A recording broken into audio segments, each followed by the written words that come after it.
उत्तर प्रदेश के एक प्रतिष्ठित टेक्निकल इंस्टीट्यूशन से जुड़े हुए 20 छात्र आए थे इंटरेक्शन करने के लिए। मैंने अपने ऑफिस में उनको बुलाया। उन छात्रों के साथ मेरा लगभग 1 घंटे का संवाद का कार्यक्रम था। मैंने उनसे पूछा, मैंने कहा भी आप लोग अब अपना अध्ययन पूरा करके डिग्री लेने के बाद आप क्या करेंगे? 20 में से 16 बीटेक के ऐसे छात्र थे जिन्होंने कहा कि हम अपना स्वयं का काम शुरू करना चाहते हैं। 2 ने ऐसे कहा कि हमें अच्छी प्रतिष्ठित मल्टीनेशनल कंपनी से ऑफर मिल चुका है, हम वहां ज्वाइन करेंगे। 2 ने कहा कि हमें सरकारी जॉब करनी है।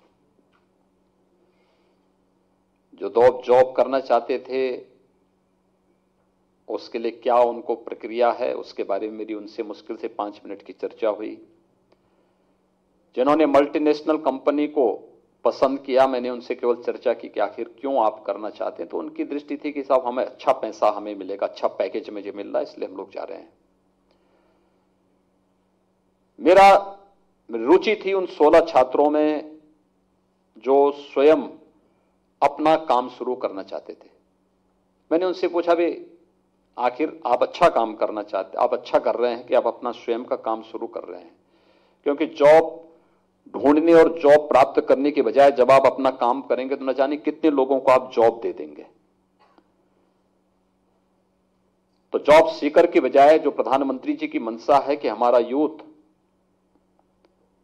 जॉब क्रिएटर बने और आप वो कार्य उसके साथ जुड़ रहे हैं, अच्छा कर रहे हैं आप। समस्या क्या है?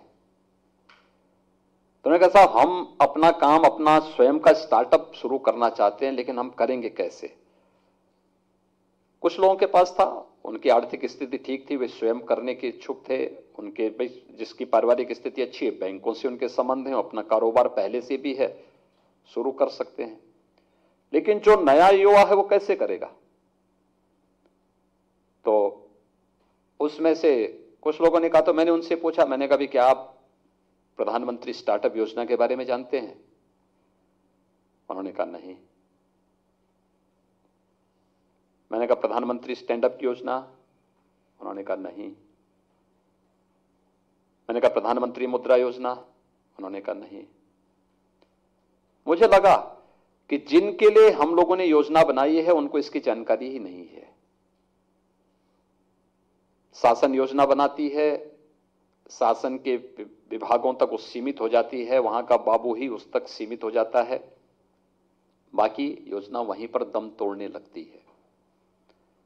मैंने तब विश्वविद्यालयों में कई जगह इस प्रकार के संवाद के कार्यक्रम किए थे और मैं बार बार इस बात को कहता हूं कि हमारे संस्थाओं को समाज के साथ जुड़ना होगा, क्योंकि इनके पास, संस्थाओं के पास सैद्धांतिक नॉलेज है, थ्योरेटिकल ज्ञान है, लेकिन समाज के पास प्रैक्टिकल नॉलेज है, वो व्यवहारिक ज्ञान उनके पास है। वे उसके व्यवहारिक पक्ष के साथ जुड़े हुए हैं, हम उसके सैद्धांतिक पक्ष के साथ जुड़े हुए हैं। जब व्यवहार और सिद्धांत दोनों मिलकर के काम करेगा तो परिणाम आएगा, तब रिजल्ट हम दे पाएंगे। और ये साजिश हुई है,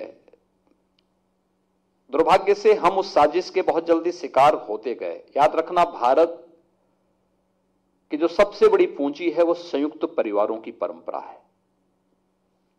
जिस दिन भारत की पूंजी खंडित होगी उस दिन भारत भारत बना रहेगा, इसके बारे में भी गंभीर संकट आएंगे।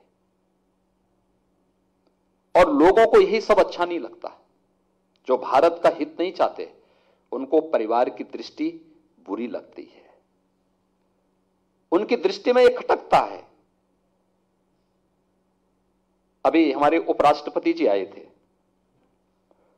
उपराष्ट्रपति जी ने लखनऊ में आए थे तो उन्होंने अपने शादी की 52वीं सालगिरह लखनऊ में, यहां पर हम लोगों को जानकारी मिली तो राजभवन में हम लोगों ने कार्यक्रम के साथ हम लोग जुड़े थे। भारत के अंदर हर परिवार के लिए यह एक अनिवार्य नियम का हिस्सा है, जो भी एक सदगृहस्थ है उसका हिस्सा है। लेकिन यूरोप के लिए और वेस्टर्न कंट्रीज के लिए यह एक आश्चर्य है, कौतूहल है, क्या एक व्यक्ति 52 वर्षों तक एक महिला के साथ रह रहा है? क्या यह संभव है? उनकी दृष्टि खंडित है, एक नहीं देख सकते, तो स्वाभाविक रूप से वही दृष्टिकोण सबको देना चाहते हैं। जीवन उनके लिए अनुशासन के लिए नहीं, बल्कि उनका जीवन दुशासन का नाम है, उनका जीवन का हिस्सा वो बन चुका होता है। और इसलिए उन्होंने पहले, आपने देखा होगा, हमारे यहां उत्तर से दक्षिण तक, पूरब से पश्चिम तक 135 करोड़ की आबादी, बोली, भाषा, रंग, रहन सहन, खान पान, सब कुछ अलग अलग, लेकिन तब भी एक भाव और भंगिमा के साथ पूरा उत्तर से लेकर दक्षिण तक, पूरब से पश्चिम तक पूरा भारत एक है। इसकी नींव कुछ है तो भारत की परिवार दृष्टि है। और जिनको ये नहीं अच्छा लगता है वह उसकी नाभि पर प्रहार करते हैं। कहां पर? उसकी आत्मा होती है, एक महिला और पुरुष के बीच में भेद पैदा कर दो, दोनों को अलग अलग दृष्टि दे दो, एक उच्छृंखल, एक ऐसी दृष्टि दो जो उनको आपस में आत्मनिर्भर नहीं, बल्कि वह सब कुछ शासन पर निर्भरता हो जाए। और कोई समाज जब शासन पर निर्भर होकर के रहता है, कभी वह आत्मनिर्भरता के लक्ष्य को प्राप्त नहीं कर सकता। शासन पर निर्भर रहने वाला समाज कभी आत्मनिर्भर नहीं हो सकता, स्वावलंबी नहीं हो सकता, और कभी भी विकास और प्रगति की बात नहीं कर सकता। समाज जब आगे चलेगा, शासन पीछे चलेगा, तब हम प्रगति की बात कर सकते हैं, तब एक टीम वर्क की बात हम कर सकते हैं, और हमें उस दृष्टि को आगे बढ़ाना पड़ेगा। और इसलिए परिवार दृष्टि पर प्रहार है जब महिला और पुरुष के रिश्तों को खंडित करने की बात आती है।